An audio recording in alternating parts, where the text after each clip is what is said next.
Hello mga mamilas, labas na naman ako ng mga galon dyan kasi naubusan na naman sila ng tubig.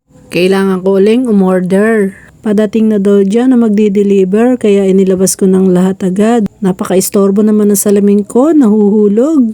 May ilong naman ako, bakit ganon dumudulas? Sobra kasing pawis ng mukha ko. Sobra kasing init din.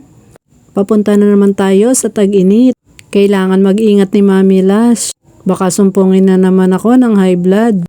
Kaya dapat hinay-hinay lang ang trabaho ko dyan. Ayun nga, tinayos ko na ang lahat ng gawain ko. Nakatapos na rin ako dyan magluto. Yung mga naluto ko dyan, inilalagay ko na sa lamesa. Tinatanong nga ako ni nanay kung tapos na daw ako sa lahat ng ginawa ko. Sabi ko sa kanya, marami pa akong gagawin. Naiinip na baka ako siya, ba't ganun lagi tanong sa akin. Kapag pala may dementia ang isang tao, talagang ganun paulit-ulit ang mga sinasabi. Yung susi nga ni Ining, hindi malaang kung saan inilagay. Talagang makakalimutin na si nanay. Napanood ko sa TV, ganun pala ang may dementia. Stage 1 pa lang pala yung kay nanay. Kilala pa naman din kami. Kapag nakikita ko nga siya, naaawa ako. Kasi walang ginawa kundi balik-balik lang. Kapag tinatanong ko siya kung saan siya pupunta, sabi niya wala lang. Ayan po at nagagawa na naman ako. Habang nagagawa nga ako, ayun si nanay pabalik-balik lang. Si Ining ko naman, ayan, nakaupo lang lagi. Sabi ko maglalabas para naman ma-relax ang katawan niya. Magpainit ka ako siya dun sa labas. Ayaw naman, gusto lang nakaupo. Sus ko, sabi ko baka magkasakit ka niyan dahil lang sa pag-uupo mo.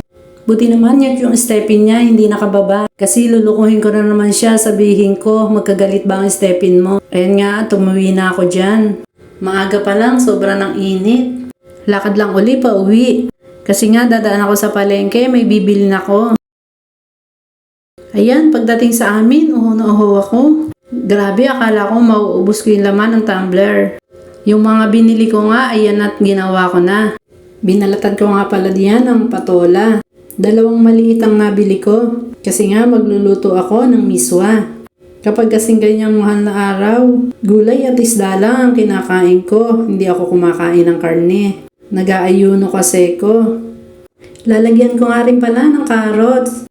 Para maraming gulay. Ano ba, napapaiyak na naman ata ako ng sibuyas. Binabalatan ko pa lang, umiinit na yung mata ko.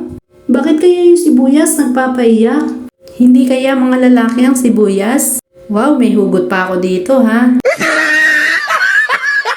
Naalala ko nga pala dyan, may babayaran ako ang kuryente. Kaya minamadali ko na ang paggawa ko. Kasi pupunta ako sa pinsan ko, magpapabayad ako. Ayan na nga, papunta na ako doon sa pinsan ko. Dito lang din sila nakatira sa may lugar namin. Ang tindi na ng init, maaga pa dyan. Pero parang pinapaso na ang balat ko. Nandito na nga pala ako kila tita ko. Kabayad na ako, umuwi na ako at kakain ako. Pag uwi ko nga sa amin, ayan na, luto na ang miswa. Matikman nga habang mainit pa. Wow, ang sarap ata. Tara, tikim kayo dito. Nang makatapos na akong kumain, pinaghugasan ko na ang mga kasangkapan namin. Mamaya-maya lang, mamamahinga na ako kasi pagod na ako. Nakita nyo naman, pagkatapos kila nanay dito naman sa amin.